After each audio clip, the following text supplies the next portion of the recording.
अस्सलाम वालेकुम फ्रेंड्स, कैसे हैं आप? तो भाई होप आप तो खैरियत से होंगे, मज़े में होंगे। तो आज मैं आपके साथ जो नावल शेयर करने लगी हूँ उसका नाम है तुम्हारी मोहब्बत। बहुत ही अच्छा नावल है, आई होप आप लोगों को पसंद आएगा। तो नावल की तरफ बढ़ने से पहले आप सबसे रिक्वेस्ट है कि प्लीज़ चैनल को जरूर सब्सक्राइब करें, बेल आइकन के बटन को प्रेस करें, वीडियो को लाइक भी कीजिएगा। तो चलिए बढ़ते हैं नावल की तरफ।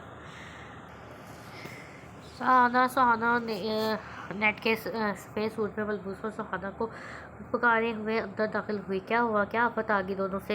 दोनों हाथों से चेहरे पर मसाज करते हुए सुहाना बोली। सुहाना, यार मेरे साथ चल, प्रोफेसर जुबैर से जो बुक्स लेनी थी ना, ले आते हैं। उसका लहजा अल्तजाया था। सिमन सिमन सिमल सिमल दिमाग ख़राब हो गया है तेरा। इस वक्त जाएंगे तो वापस कब आएंगे? ना बाबा ना, मैं नहीं जा रही, मेरे इकलौते भाई की मेहंदी है आज। चल यार, कुछ नहीं होता, जल्दी वापस आ जाएंगे। तो आज जाना ज़रूरी है क्या? सहाना अब भी बेजार थी। हाँ यार, असल में सर आज शाम को दुबई जा रहे हैं किसी कॉन्फ्रेंस में शिरकत के करने, एक हफ्ते के लिए। उनका फ़ोन आया था कि आज ही सारा मटेरियल ले लो वरना एक हफ्ता मज़ीद इंतज़ार करना पड़ेगा। समल समल ने समल ने बेड पर नींद दराज होते हुए तफसील बताई। लेकिन यार, मुझे यमुना को पार्लर लेकर जाना है, सारी तैयारी देखनी है, मैं कैसे चलूँ तेरे साथ? सहाना ने बेचारगी सी शक्ल बनाई। ठीक है, मरो तो मैं खुद ही चली जाती हूँ, घंटा हो गया मेहरानी की मिन्नतें करते हुए। वो गुस्से से तड़फन करती बाहर निकल गई। समल सुन तो लो भाई, इतने में ही मिजाज गर्म हो गए। सुहाना सर झटक कर दोबारा मसाज करने लग गई। वो बुखारी इलाज के सरबराह अफनान बुखारी ही साहब थे, जिन्हें सब अब्बाजान बुलाते थे। उनके दो बेटे और दो बेटियां थी। सबसे बड़े इब्तहाज साहब थे, जिसकी शादी सफिया बेगम से हुई। उनके दो बच्चे थे, सहाना और इमरान।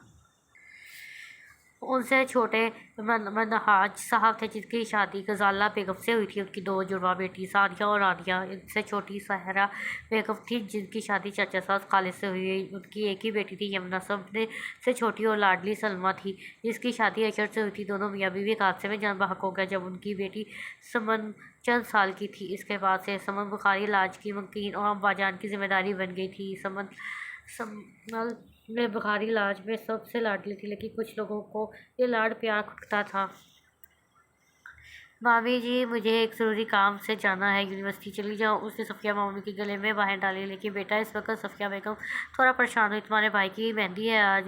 मामी, ज़रूरी है ना, मैं बस यूँ गई और यूँ आई। उसने चुटकी बजाते हुए कहा। ठीक है बेटा, थैंक यू मामी जी। उसने शरारत से उनका गाल चूमा और भाग गई।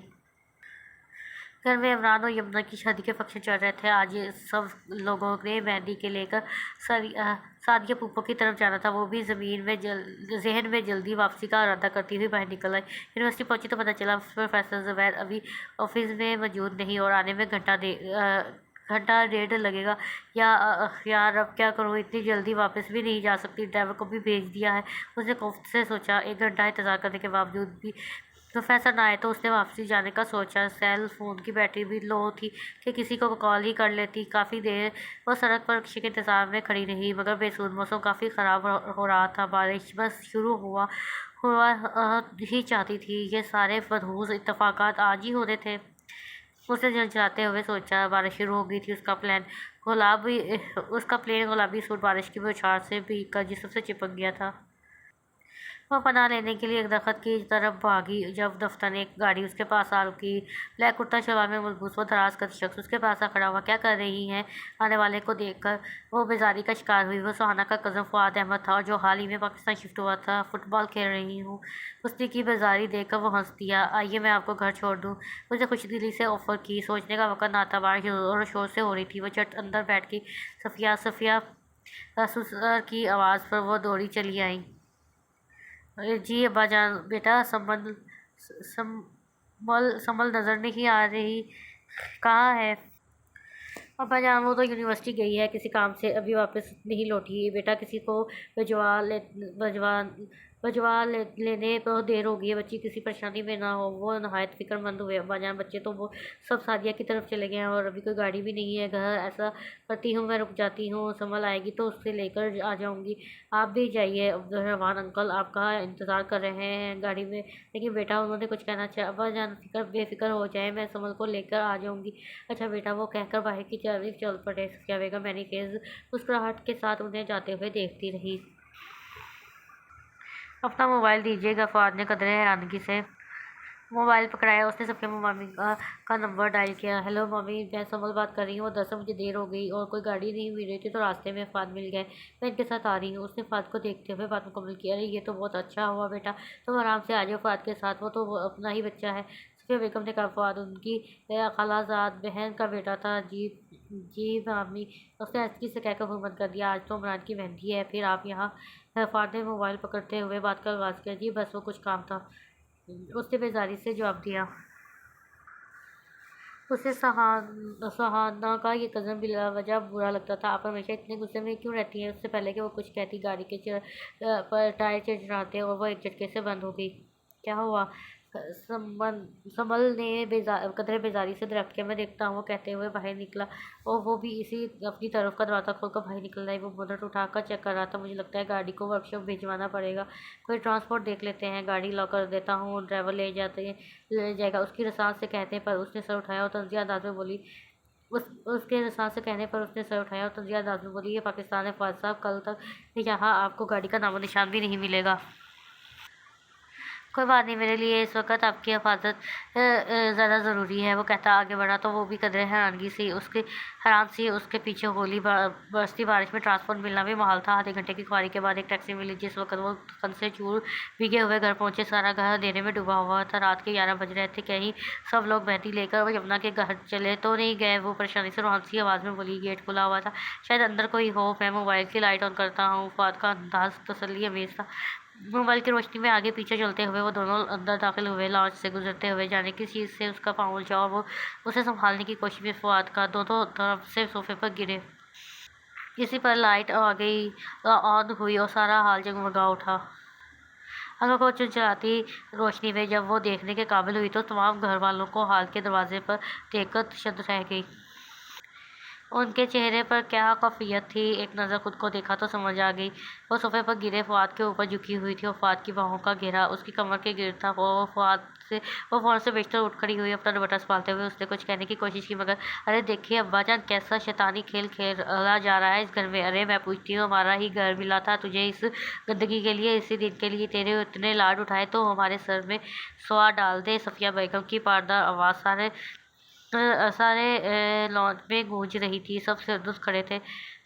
मामी ये आप क्या कह रही हैं? आपको कोई गलतफहमी हुई? ऐसा कुछ नहीं है, मैं नहीं जानती आप क्या कह रही हैं। और अरे बस बस, सफ़िया बेगम ने हाथ नचाते हुए कहा, जानती नहीं हो क्या कह रही थी इसके साथ? जानती नहीं हो क्या कर रही थी इसके साथ? बड़ी ही बेदीद लड़की हो भाई, आंखें दिखाती जुठला रही हो, आंखें देखी जुठला रही हो। हम क्या बच्चे हैं जो तुम्हारी इन बातों से बहल जाएंगे? खाला आपको गलत समझ रही है, ऐसा कुछ नहीं। मैं तो बस छोड़ो भैया, तुमने मुझे बेइज्जत कर दिया। भांजा समझ के घर बुलाया था तुम्हें। अगर ये ही बेलिहाज हो गई थी तो तुम ही कुछ सोच लेते। अब्बा जान, आप तो मेरा यकीन करें, आपकी सभी ऐसी नहीं है, ये बस एक गलतफहमी है, मेरा एतबार करें। समल ने समल समल ने अफनान बुखारी साहब से इल्तिजा की, पर वो खामोश कर रहे थे। मामू जान, मैं सच कह रही हूँ, मेरा यकीन करें छोटे मामू। मेरी बात सुने, मैं सच कह रही हूँ। बारी बारी सबके पास जाकर अपनी बेगुनाही का यकीन दिला रही थी। अब्बा जान कुछ बोलिए ना प्लीज़, उन्हें बताइए आपकी समल ऐसी नहीं। वो रोते हुए उनकी टांगों से लिपट गई थी। उन्होंने ऐसी से उसे लाता किया और अपने कमरे की जानब चल दिया। अब्बा जान रुक जाइए, मेरी बात तो सुनिए प्लीज़ अब्बा जान। वो रोती ही रही, पकाती रही, पर उन्होंने कमरे में पहुंचकर दरवाज़ा बंद कर दिया। और तुम बेगैरत आदमी, अब क्यों खड़े हो? यहाँ से दफ़ा हो जाओ। इमरान गुस्से के आलम में उसका गिरबान पकड़कर खींचते हुए बोला। देखो इमरान, ऐसा कुछ नहीं है जो तुम लोग समझ रहे हो, मेरा यकीन करो। समल बिल्कुल पकीज़ा है। फ़ुआद के लहजे को तुम कहाँ ठंडा रखा? संभल क्या है ये, हमें तुझसे जानने की ज़रूरत नहीं है। निकल यहाँ से, इससे पहले कि मैं रिश्तेदारी का लिहाज भी भूल जाऊँ। अमरान बस दस्तूर गुस्से में था। उसने बेबस ज़मीन पर शिकस्ता खोजा अंदाज में बैठी रोती समल को देखा और गहरी सांस भरता बाहर निकल गया। उसके जाते ही सब एक एक करके अपने कमरों में की जानब चल दिए। आप ही नारियाँ उसके पास आकर बैठ गई और ऐसी से उसके कंधे पर हाथ रखा। नारिया रानू, मैं बेकसूर हूँ। मैंने सफिया मामी को फ़ोन करके बताया था कि मैं फ़ाद के साथ आ रही हूँ। उसकी गाड़ी ख़राब हो गई थी, इसलिए देर हो गई है। वो मुझ पर कितने गंदे इल्ज़ाम लगा रही है। वो रानिया का हाथ थामे रुआसी आवाज़ में वजाहत कर रही थी। मैं जानती हूँ आप झूठ नहीं बोलती, मगर घर वालों ने आपको जिस हालत में देखा उनका गुस्सा भी जायज़ है। अब आप उठिए, फिर कमरे में चलिए। सुबह तक अब्बाजान का गुस्सा ठंडा हो जाएगा, वो आपकी बात ज़रूर सुनेंगे समझेंगे। रानिया का अंदाज़ तसल्ली अमेज़ था। देखिए मैं इसने कुछ कहना चाहा, मगर वो इसकी बात काट कर बोली, मैंने कहा ना आप ही सब ठीक हो जाएगा, अब आप अपने कमरे में चलिए। उसने सारा देखकर उसे खड़ा किया और कमरे में पहुंचा गई। कमरे में पहुंची, उसके आंसू दोबारा उमड़ आए। ये क्या हो गया था उसके साथ? सब चंद लम्हों का खेल और सब खत्म। क्या वो इतनी बेएतबार थी कि किसी ने उससे वजाहत मांगना भी ज़रूरी नहीं समझा? इतने सालों में उसे पहली बार महसूस हो रहा था कि वो बेसर सामान है, उसका कोई घर नहीं। अगर उसके माँ बाप जिंदा होते तो कोई भी इतनी आसानी से उस पर उंगली ना उठाता। रात उसके आंसुओं से भीगी, उसकी बेबसी का मातम करती रही। सुहाना, क्या कर रही हो यहाँ? यमुना यमी बुला रही है तुम्हें। वो कदरे साइड पर होकर समर को फ़ोन कर रही थी जब रावी यमुनी की कज़न उसे बुलाने आई। हाँ चलो। वो इसके साथ अंदर चल दी। कहाँ थी तुम? कब से ढूंढ रही हो? संभल भी नहीं आई और तुम भी? बोलते बोलते उसकी आवाज़ भर आ गई थी।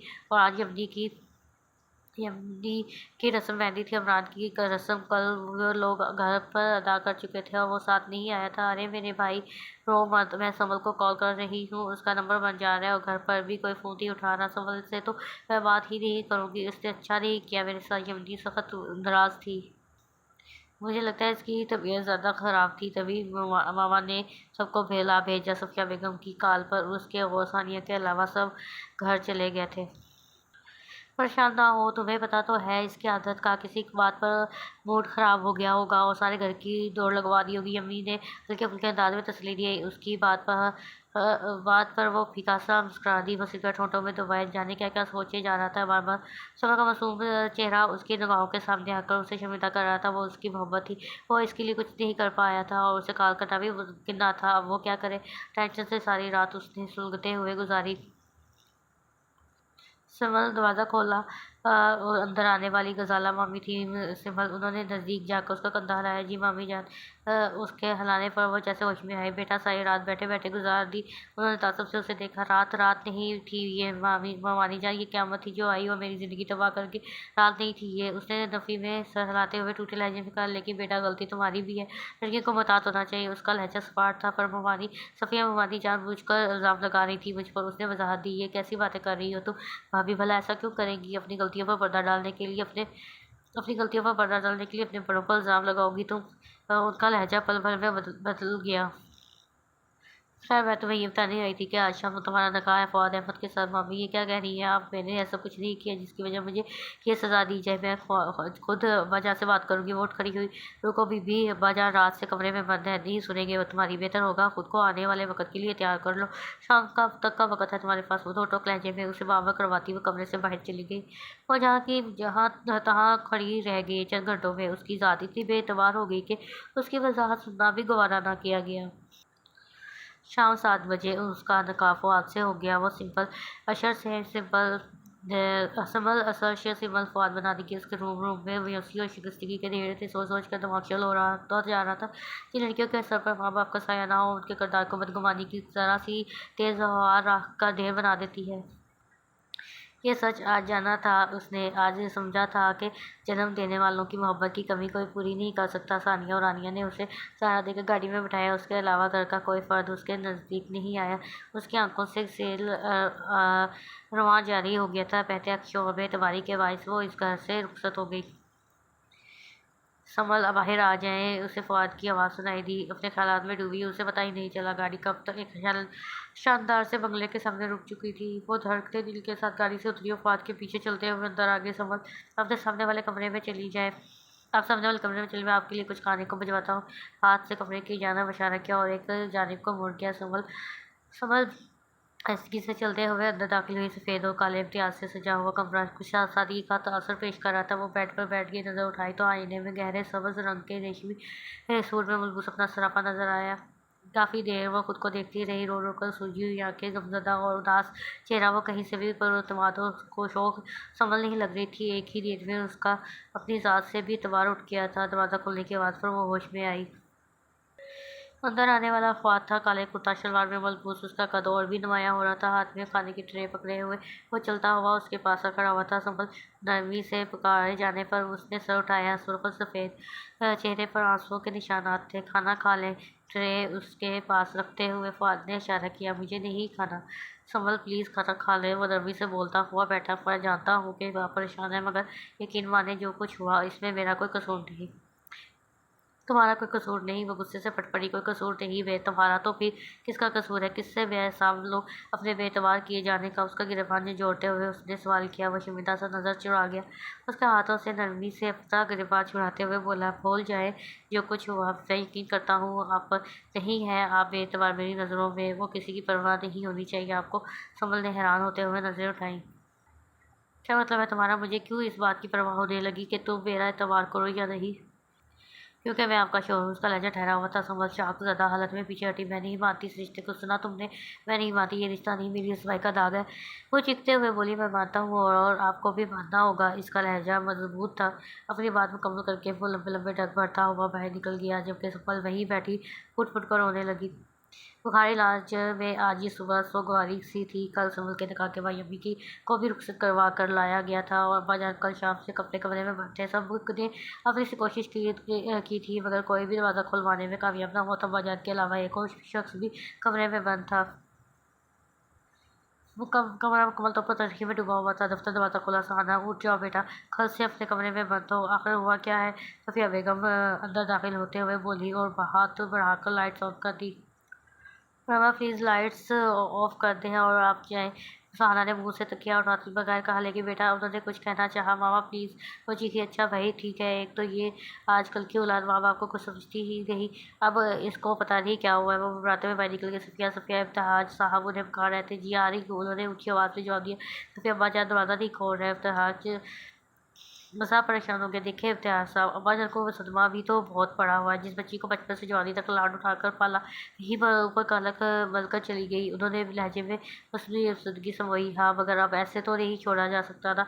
तुम आओ, दोबारा कोशिश करते हैं। वो कहते हुए आगे की जानब खोली। अब्बाजान के दरवाजे के कमरे के दरवाजे के बाहर पहुंचकर दरवाज़ा बजाए। अब्बाजान दरवाज़ा खोलिए, अब्बाजान प्लीज़ दरवाज़ा खोलिए। दरवाज़ा आहिस्तगी से खुल गया। शुक्र है अब्बाजान, आपने दरवाज़ा खोल दिया। कितना परेशान हो गए थे हम लोग। सफ़िया बेगम बोलते हुए इंतजार सबके पीछे अंदर दाखिल हुई। क्या करता मैं सफ़िया, और क्या कर सकता था मैं? वो शिकस्तगी से बैठ गए कुर्सी पर बैठ गए हैं। चेहरा हज़म व बलाल की तसव्वुर था। आप क्यों दिल छोटा कर रहे हैं? एहसास तो उसको होना चाहिए था जो सारा लाड प्यार हमारे मुंह पर मार कर चली गई। चुप रहो तुम सफ़िया, इस्तेजाल साहब ने उसे डपटा। वजाना फिल वक़्त ये सब मत सोचें। इस घर वालों में घर मेहमानों से भरा हुआ। यमी और अमरान का वलीमा भी है आज।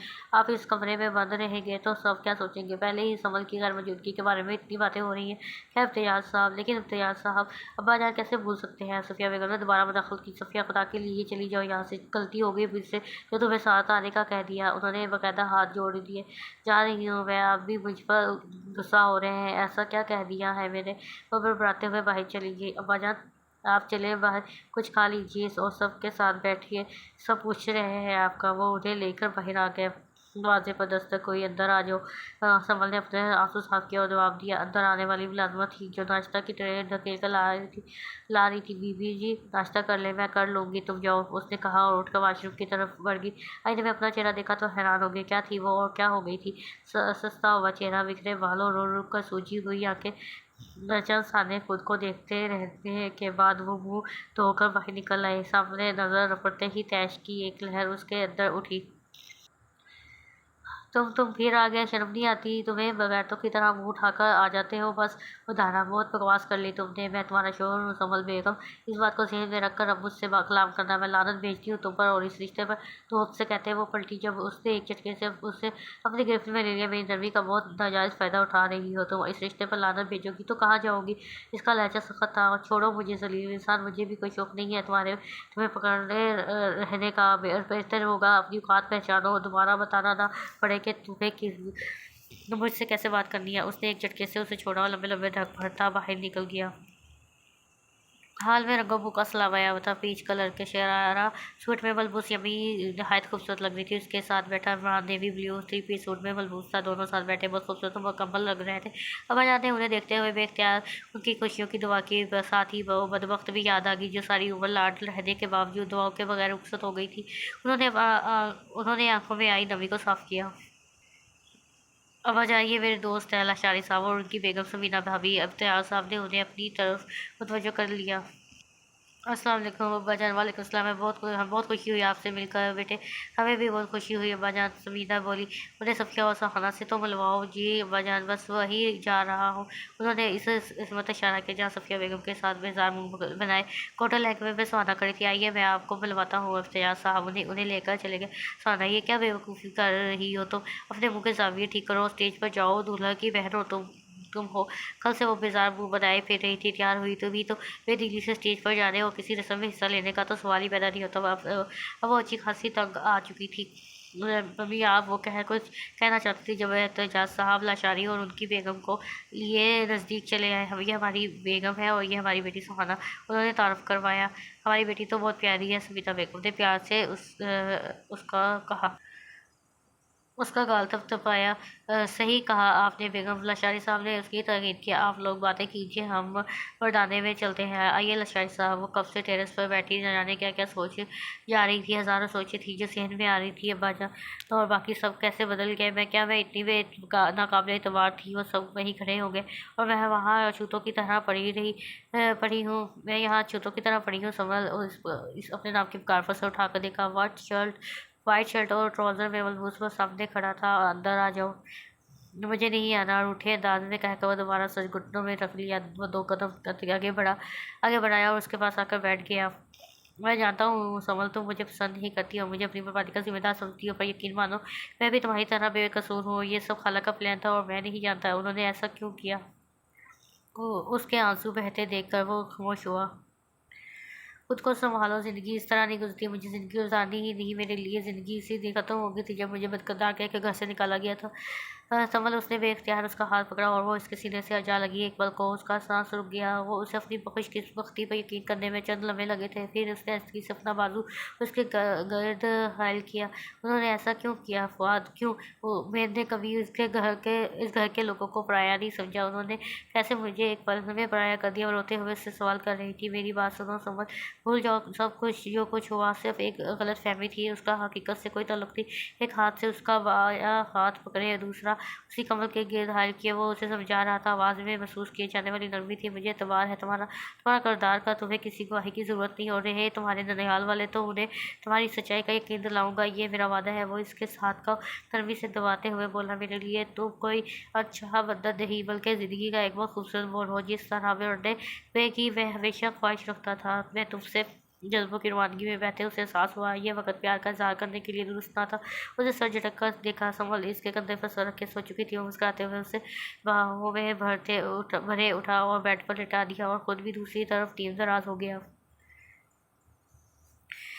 सुहाना और सफ़िया बेगम कमरे में दाखिल हुई। वो ड्रेसिंग टेबल के सामने बैठी तैयार हो रही थी। जी मामा, बेटा लाशारी साहब और उनकी बेगम से मिलवाया दिया था ना तुम्हें इमरान के वलीमे पर। वो लोग आज आ रहे हैं अपने बेटे सुहेब का रिश्ता लेकर। उसकी आवाज़ में खुशी की झलक थी। ये आप क्या कह रही हैं मामा? मुझे किसी वहेब से शादी नहीं करनी। वो तड़प कर उठी थी। क्या मतलब है तुम्हारा? बीबी, मैं सारी उम्र तुम्हें बैठा कर नहीं रखूँगी। मुझे बैठना भी नहीं है, मगर बैठूँगी उसकी डोली पर जिससे मैं प्यार करती हूँ। उसके लबों पर खूबसूरत मुस्कान उभर आई थी। कौन कौन है वो? उनकी बेचारी दीदी थी फुआद अहमद। वो एक पल को सराटे में रह गई। अरे बेटा, उसे तो हाँ, वो कब वक्त संभल ले उड़ी, वो झंझला उठी। वो भी हो, जो भी हो मामा, फुआद मेरा है और मैं उसे हर हाल में पाकर रहूँगी। सुहाना मेरी बच्ची, वो इस नाम मुराद से प्यार करता है तो उन्हें देखा नहीं उन्हें किस हालत में पकड़ा है। सब घर वालों ने वो इससे हर हाल में बाज रखना चाह रही थी। नहीं देखा मैंने और ना यही मैं जानना चाह रही हूँ कि इस रात क्या हुआ था। कि बल्कि मैं संभल से ही मिलने जा रही हूँ। आखिर उसकी बचपन की दोस्त हूँ। उसका गम भी तो बांटना है। उसके लहजे में थे तपस्वी भर गई। ओके मैं मामा, मैं जा रही हूँ। उसने बैग उठाया और बाहर निकल गई, जबकि सफ़िया बेगम काफ़ी अफसोस में रही थी और उनकी अपनी औलाद सारा खेल बिगाड़ने पर तुली थी। Mister mister mister printed shirt और मिस्टर दुपट्टे के साथ सफ़ेद ट्राउज़र पहने हल्के फुल्के मेकअप के साथ वह फवाद अहमद के घर के ड्राइंग रूम में मौजूद थी। मुलाजमा कोल्ड ड्रिंक सर्व करने के बाद समल को बुलाने गई थी। थोड़ी देर बाद काली लंबी कमीज़ के साथ हमरंग दुपट्टा लिए सफ़ेद पैजामा पहने हुए उसके सामने थी। ब्राउन बाल पोनी में बंधे हुए थे और चेहरे पर समृद्धि थी। सुहाना कैसी हो? उसके अंदर आने पर भी वो टांग पर टांग रख कर बैठी कोल्ड ड्रिंक के सब लेती रही, जैसे यही मौका ज़रूरी काम करने आई हो। तो संभल को मजबूरन उसे मुखातब करके वो तवज्जो करना पड़ा। हाँ बहुत अच्छी। और तुम? वो जैसे किसी ख्वाब से जागी। मैं उसने ठंडी आह भरी। मैं भी ठीक हूँ। वो हैरान थी जिस तरह उसे घर से निकाला गया था। ऐसे में वो वहाँ से किसी का मिलना आना उसका हैरान होना बनता था। समझ क्या हुआ था उस रात? उसने कदरे हैरानगी से उसे देखा। तुम नहीं जानती? किसी ने तुम्हें नहीं बताया कि कैसे मुझे वहाँ से बेइज्जत करके निकाला गया था? मैं तुमसे जानना चाहती हूँ समझ। उसने एक एक लफ्ज़ पर जोर देते हुए कहा। मैं एक दोस्त बनकर तुम्हारा दुख बांटने आई हूँ समझ, मुझे बताओ। उसके अंदाज में हमदर्दी पाते ही समझ के आंसू भी खड़े और वो धीमे लहजे में उसे कुछ बताते चली गई। उसने उसे एक बार भी नहीं टोका। जब वो खामोश हुई तो उसने कहा, तुम्हें लगता है ये सब मामा ने किया है? मुझे लगता नहीं है, ऐसा ही है। उसका लहजा कड़क था। उन्होंने मुझसे पता नहीं क्या दुश्मनी निकाली है, मगर जो भी हुआ है बहुत बुरा किया है। मैं तुम्हारी सच्चाई सबको बताऊंगी। मैं तुम्हारे साथ खड़ी होगी। उसने सर उठाकर उसे देखा। तुम होश में तो हो? तुम्हारी अपनी माँ ने किया है ये सब तुम्हारी माँ ने। उसने सख्त लहजे में उसे बाबर कहा। जानती हूँ मैं, और मैं भी फिर भी तुम्हारा साथ दूंगी क्योंकि तुम सच्ची हो। मेरी माँ ने झूठ बोलकर तुम्हें इस घर से निकलवाया और मैं तुम्हें इस घर में वापस लाऊंगी। तुम्हें वाकई पर तुम्हारा एतबार है? उसका लहजा भी यकीन था। वो उठ खड़ी हुई, उसे गले लगाया हुआ, उसे आहिस्ता आहिस्ता थकते हुए ख्वाबज़दा कफ़ियत में बोल रही थी। तुम मेरी सबसे अच्छी दोस्त हो सुहाना। तुमने मुझ पर एतबार किया अपनी माँ से बढ़कर। वह इससे अलग होते हुए बोली। उसके रुखसार आंसू से तर थे। रो मत मेरी जान। इसे उसके गाल पहुंचे। मेरी एक बात ध्यान से सुनो। उसका लहजा पुरस्कार हो गया। मैं तुम्हारी मदद करूंगी पर बदले में तुम्हें मेरी एक शर्त मानना होगी। कैसी शर्त? वो उलझी और शर्त सुनकर एक लम्हे को बाल को होश हो गई। उसकी शादी का एक माह हो गया था। इस दौरान उसने किसी हद तक हकीकत को कबूल कर लिया था। फात की दर और तबीयत के बाद वो इससे काफ़ी अच्छी तरह बात करने लगी थी। दोनों के ताल्लुकात में भी बेहतरी आ गई थी। अस्सलाम वालेकुम। उसने अंदर दाखिल होते हुए कहा। वालेकुम सलाम। वो लाइट ग्रीन कपड़ों में मलबूस खुली खुली लग रही थी, खिली खिली लग रही थी। कैसा दिन गुजरा आपका? उसने खुश दिली से पूछा। दिल अच्छा गुजर गया मेरा, और पता है मैंने आज फर्स्ट टाइम खाना भी बनाया है। उसकी आवाज़ में बच्चों सी खुशी थी। मैं फ्रेश वेरी गुड। मैं फ्रेश होकर आता हूँ, आप खाना लगाएं। वो सहलाते हुए बाहर निकली। जब उसने कहा, संभल जी वो पटी आपके घर से कोई मिलने आया था पिछले दिनों? नहीं तो ओके, वो कहते हुए वाशरूम में बंद हो गया। वो कारी इलाज में। नाश्ते की मेज़ पर सब जमा थे। यमी और गजाला बेगम सबको नाश्ता सर्व कर रही थी। अब्बा जान निशानी साहब दोबारा आने की इजाज़त मांग रहे हैं। हाँ तो भाई साहब बुला लीजिए उन्हें। अब वैसे भी सुहाना की पढ़ाई मुकम्मल होने वाली है, देर करना मुनासिब नहीं है। मिनहाज साहब ने मशवरा दिया। ये तो अब्बा जान ही बताएंगे, पहले भी उन्होंने ही मना किया कर दिया था। हाँ बेटे बुला लो उन्हें इस हफ्ते को। ठीक है ना सफ़िया? उन्होंने उनसे राय ली के पहले उनके कहने पर ही मना किया था।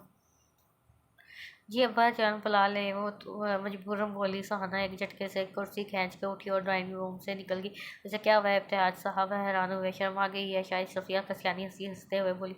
इसे अपनी ज़बान में समझा दो सफ़िया। मैं अब इस घर में दूसरी संभल हरगिज़ बर्दाश्त नहीं करूँगा। उन्होंने उंगली उठा कर उन्हें तनबीह की और वो कमरे से निकल गए। सुहाना तुम यहाँ? उसने अंदर दाखिल होते हुए कहा। ये इसका इस महीने में 5वां चक्कर था। हाँ तुम्हें अच्छा नहीं लगा मेरा आना? वो मुस्लिम नाराज़गी से बोली। देखो सुहाना, मैंने फ़ुआद को नहीं बताया कि तुम यहाँ आती हो। उन्हें पता चला तो उन्हें बहुत बुरा लगेगा, इसलिए तुम यहाँ ना आया करो। मैं अपनी ज़िंदगी में खुश हूँ। और तुमने शरत के बारे में क्या सोचा? मुझे इस बारे में कोई बात नहीं करनी। उसने रुख मोड़ लिया। बात तो तुम्हें करनी पड़ेगी क्योंकि फ़ाद मेरा है और मैं इसे तुमसे छीन लूँगी। उसका लहजा फुसका था। मैंने ख्वाब देखे थे इस जगह के, यहाँ जहाँ तुम खड़ी हो। उंगली से उनकी तरफ इशारा किया। मैं अपनी जगह वापस लूँगी। वो पलटी और सामने आने वाले को देखकर अपनी जगह जम गई। अच्छा हुआ तुम आ गए हैं। मैं तुमसे अब आप बहुत बकवास कर चुकी है मोहतरमा। बेहतर होगा फ़ौरन यहाँ से चली जाए। उसकी बात काट कर वो सख्त लहजे में बोला। तुम्हें इस लड़की ने भड़काया है ना हमारे खिलाफ? मैं जानती हूँ ये मामा के बारे में भी बातें करती रही है कि तुमसे। ये झूठ बोलती है। फाद यूनी में भी पता नहीं किस किस के साथ घूमती थी। इस दिन भी किसी से मिलने नहीं गई थी जब बस वो दाना। ये लड़की मेरी बीवी है और मेरी मोहब्बत भी। इसने आंसू बहाती सब को अपने साथ लिया। आज तो तुम इस घर में दाखिल हो गए, लेकिन आइंदा मेरी या मेरी बीवी के किरदार पर बात करने वाला कोई भी शख्स यहाँ नहीं आ सकेगा। निकल जाओ यहाँ से, उसने बुलंद आवाज़ में कहा।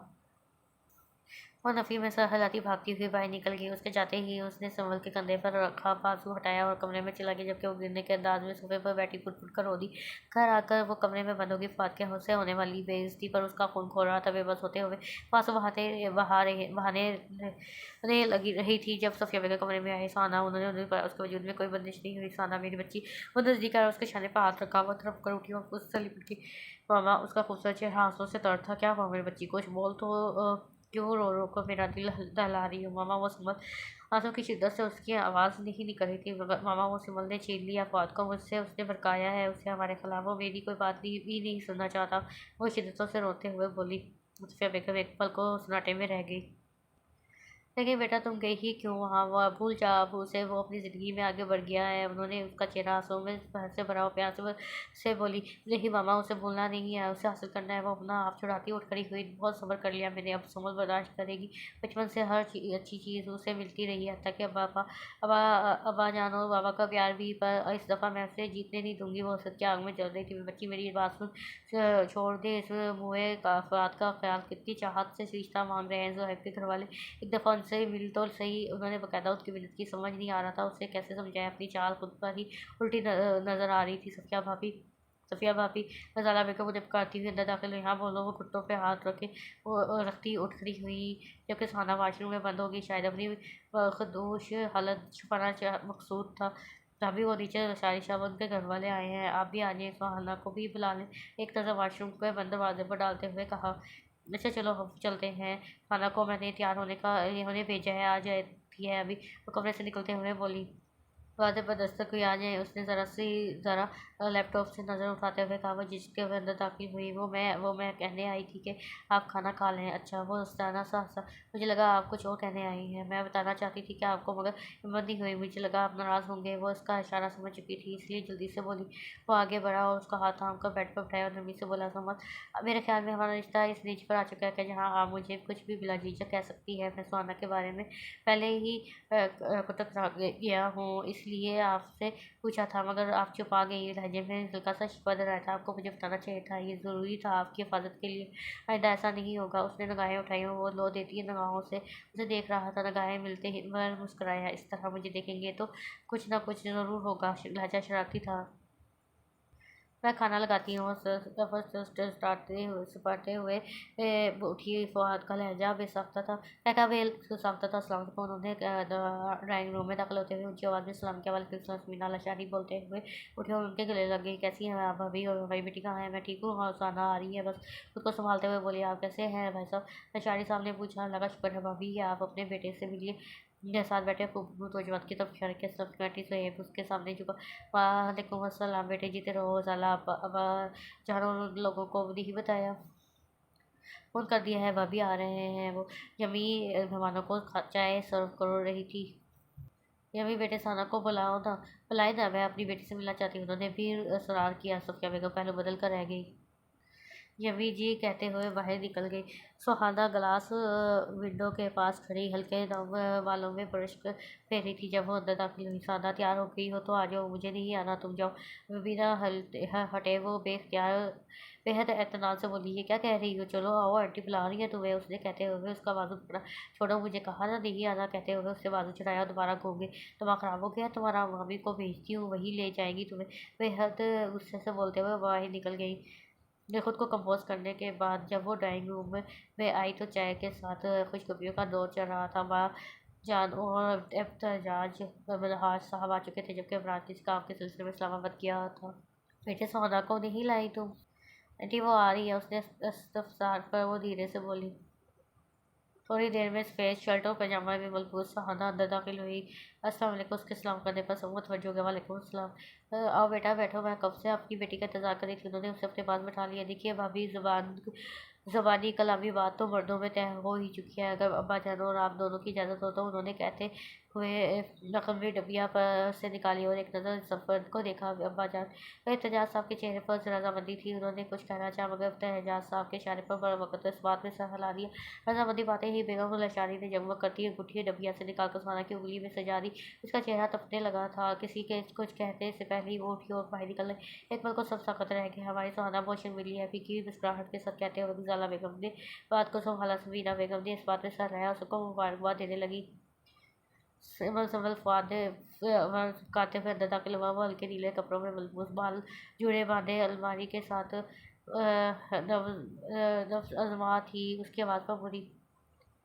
जी क्या कर रही हैं आप? मैं बस अब ये अलमारी ठीक कर रही थी। क्यों, क्या हुआ? वो दोबारा मुड़ी। छोड़े आप ये सब, जल्दी से तैयार हो जाए, आपको शॉपिंग पर ले जा रहा हूँ। लेकिन वेकिन नहीं, जल्दी से आ जाए। वो मोबाइल पर कॉल मिलाता हुआ बाहर निकल गया। रात के 10 बज रहे थे। रात के खाने के बाद अपने कमरों में थे जब वो उसने सफ़िया बेगम के दरवाजे पर दस्तक दी। आज इजाज़त मिलने पर अंदर अंदर दाखिल हुई। मामा मुझे कुछ बात करनी है आपसे। हाँ बोलो क्या बात है। उन्होंने रिमोट उठाकर टीवी बंद कर दिया और उसकी तरफ मुतवज्जो हुई। मामा मैंने आपको साफ लफ्ज़ों में बताया था कि मुझे सहेब से शादी नहीं करनी, फिर भी आपने उसके घर वालों को बुला लिया, बल्कि वो रस्म भी करके उसने कहा वो गुस्से की हद नहीं थी। बात सुनो मेरी सुहाना, मैंने बहुत बर्दाश्त कर ली तुम्हारी बदतमीजियाँ, इस बात के पीछे लगी हुई हो तुम जिसने तुम्हें बेइज्जत करके घर से निकाल दिया। उसकी बात पर उसका रंग गुस्से से सुर्ख हो गया। तुम्हारी शादी सहेब से ही हो गई, ये बात तुम खुद को जितना जल्दी समझा लो इतना अच्छा है। अगर फिर भी तुम्हें कोई एतराज़ हो तो जाओ अपने बाप से बात करो और उसे सुनाओ अपनी शिकवी की दास्तां। कहते कहते उनका लहजा सुहाना हो गया था। आप मेरी बात नहीं मानेगी, मेरी माँ होकर मेरा साथ नहीं देंगी। अरे माएँ तो अपने बच्चों के लिए क्या कुछ नहीं करती हैं, और आप सुनना चाहती हो तो मैंने क्या किया है तुम लोगों के लिए, जानना चाहती हो। उनके लहजे में कुछ था। वो एक पल को चुप हो गई। मैंने सुहाना अपनी औलाद के सामने कभी सिमल को नुमाया नहीं होने दिया। सारे खानदान के सामने तुम सुलझी हुई नरम जो बदतमीज़ थी, और सिमल बदतमीज़ मगरूर और झगड़ालू वह बाज़ाहिर उसकी माँ बन गई, मगर सारे घर वालों को उसकी आदत का मेरी ज़ुबानी पता चलता था। वह एक लम्हे को रुकी। मेरा बेटा जो इस घर का इकलौता बेटा था, बाप दादा के साथ मिलकर साल के साथ साथ सिमल के बाप की जायदाद का भी मालिक है। फिर भी जब मुझे पता लगा कि वो मेरी बेटी पर गालिब आ रही है, मैंने बदकिरदारी का इल्ज़ाम लगवा कर उसे घर से निकलवा दिया। सुहाना दम वक्त खुद खड़ी थी। बताओ क्या कोई माँ करती है अपने बच्चों के लिए वो सब जो मैंने किया तुम लोगों के लिए। शिद्दत जज्बात से उनकी आवाज़ बुलंद हो गई थी। दफ्तर वो बाहर कुछ गिरने की आवाज़ है। सुहाना आगे बढ़ी और दरवाज़ा खोल दिया। अब्बा जान ज़मीन पर गिरे हुए थे, शायद बेहोश हो चुके थे। अब तेजाब साहब उन्हें उठाने की कोशिश करते हुए मनहाज को भी आवाज़ें दे रहे थे। उन्होंने आगे बढ़ने की कोशिश की। वहीं रुक जाओ, उंगली उठाकर मांग किया। जो कुछ तुमने मेरे बाप और भांजी के साथ किया है ना, जी तो चाहता है खड़े खड़े तलाक दे दूँ, मगर चंद मुसीबतें आने आ जाती हैं। लेकिन अब्बा जान को कुछ हुआ तो सफिया बेगम तो अपने अंजाम के लिए तैयार रहना। सफिया बेगम की तो काटो तो बदन में लहूने जैसी हालत थी। सारा खेल जैसे उल्ट रहा था कि वो छुपाने को जगह ना रही थी। वो दोबारा अपने कमरे में बंद हो गई थी। नीले अनोखा फ्राक में ब्राउन बाल खोले, हल्का फुल्का मेकअप किया, वो बेहद प्यारी लग रही थी। जबकि सफ़ेद शलवार कमीज में फवाद का हुलिया सादा था। वो 8 बजे के घर से निकले हुए थे और 12 बज चुके थे। फवाद के लिए आज दिलखोल को उससे शॉपिंग करवाई थी, और वो दोनों पास होकर एक फूड कोर्ट में आ बैठे थे। ले मैडम ऑर्डर करें, उसने मेन्यू उसे थमाते हुए कहा। अभी वो ऑर्डर लिखवा ही रहे थे कि जब फवाद के मोबाइल पर बेल हुई। उसने मोबाइल उठा कर देखा और दुबारी से बंद करके साइड पर रख दिया। क्या हुआ, किसका फ़ोन था। उसके चेहरे पर नागवारी देखकर उसने पूछा। किसी का नहीं, आप थोड़ी ये बताएं आज कैसा महसूस कर रही है। उसके लबों पर खुश खूबसूरत मुस्कान बिखर गई। बहुत अच्छा, उसने पूरे दिल से जवाब दिया। मैं भी बहुत खुश हूँ संभल, मैं चाहता हूँ जो कुछ हुआ उसे भूल कर हम नई शुरुआत करें। पापा भी आ रहे हैं कुछ दिनों तक। वो चाहते हैं यहाँ आकर हमारे वलीमे की तकरीब करवाएं। वो मगन सा उसे बता रहा था। इतने में वेटर खाना लेकर आ गया। वो दोनों खाना खाते हुए बातें करने लगे। इब्तहाज, मनहाज और गजाला अब्बा जान को लेकर अस्पताल चले गए थे। बजाते ही उन्हें इमरजेंसी में ले जाया गया। इमरान भी पहुंचने वाला था। वो कॉरिडोर में टहलते हुए किसी अच्छी खबर का इंतजार कर रहे थे जब उनका फ़ोन बजा। इमरान की कॉल थी। हेलो बाबा, पहुंच गए आप हॉस्पिटल। अब्बा जान की तबीयत कैसी है और कहाँ, क्या कहा डॉक्टर ने। हाँ बेटे पहुंच गए हैं, ICU में है। अब्बा जान को हार्ट अटैक हुआ है। उनकी आवाज़ में परेशानी। आप फिक्र ना करें बाबा, मैं पहुंच रहा हूँ। बेटा मैं चाहता हूँ तुम सिमल को कॉल करो, उससे कहो अब्बा जान से मिले आकर। उन्होंने झिझकते हुए कहा। ये आप क्या कह रहे हैं बाबा। वो सख्त हैरान था। हाँ बेटा, तुम भी असल बात नहीं जानते, हमें बेवकूफ़ बनाया गया है तुम्हारी माँ ने। वो उसे अब वो उसे आहिस्ता आवाज़ में सारी बात बताने लगे। खाना खाकर वो गाड़ी में बैठे ही थे कि उसका मोबाइल दोबारा बजने लगा। फ़ोन क्यों नहीं उठा रहा है, कोई प्रॉब्लम है क्या। उसने जो हमें कुछ कहने की बजाय मोबाइल सामने कर दिया। इमरान का नंबर ब्लिंक कर रहा था। कॉल तुम्हारे लिए है, बात करना चाहती हो तो उठा लो। उसने कपकपाते हाथों से फ़ोन थामा और यस करके कान से लगा लिया। हेलो फवाद, उसकी शर्मिंदगी सी आवाज़ सुनाई दी। संभल संभल बात कर रही है, उसने कदरे ज़ोर से देकर कहा। संभल, मैं तुमसे ही बात करना चाहता हूँ। वह एक लम्हे को रुका। अब्बा जान हार्ट अटैक हुआ है, वो अस्पताल में दाखिल है। पापा चाहते हैं तुम आकर उनसे मिलो। उसने झिझकते हुए बात मुकम्मल की। उसने बगैर कोई जवाब दिए फ़ोन बंद कर दिया। क्या हुआ। उसने संभल को देखा जिसके आंसुओं को तार बह रहे थे। बाजा को हार्ट अटैक हुआ है, वो अस्पताल में है। बाबू ने हमें बुलाया है।